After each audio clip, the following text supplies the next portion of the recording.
माझ्या शाळेचं नाव शुरू करायचे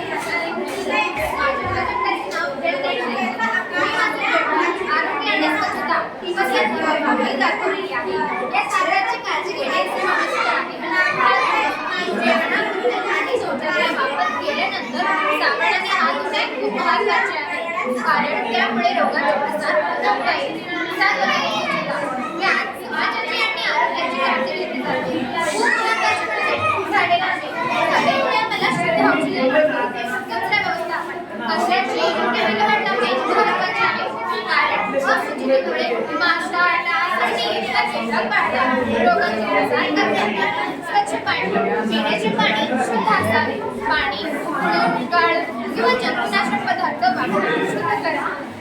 हे इतर योग दाखवलेले आहेत. योगामुळे शारीरिक आणि मानसिक आरोग्याला अनेक फायदे होतात, जसे की निरोगी होणे. हे इतर निरोगी आहाराचे विविध घटक दाखवलेले आहेत. Fruit and vegetables, dairy products, milk, protein, दूषित खाण्यापिण्याचे सवयीमुळे आरोग्यावर परिणाम होतो. त्यामुळे योग्य वेळी योग्य पदार्थ खाणे महत्त्वाचे आहे. आहार आपल्या जीवनाचं इंधन असतं. रोज आहार किती पोषक तत्वांनी भरपूर होते याचं माहिती खरंच तुम्ही घेता का? किंवा आपण करत आहोत ते किती सुरक्षित आहे या बाबत आपल्यापैकी किती जणांना खात्री आहे? तर आपल्या WHO ने दिलेल्या माहितीनुसार दूषित किंवा खराब अन्न दरवर्षी 4 लाख लोकांचा मृत्यूला कारण ठरत आहे. यामध्ये सार्वजनिक, लहान मुले आणि वृद्धांचा समावेश आहे.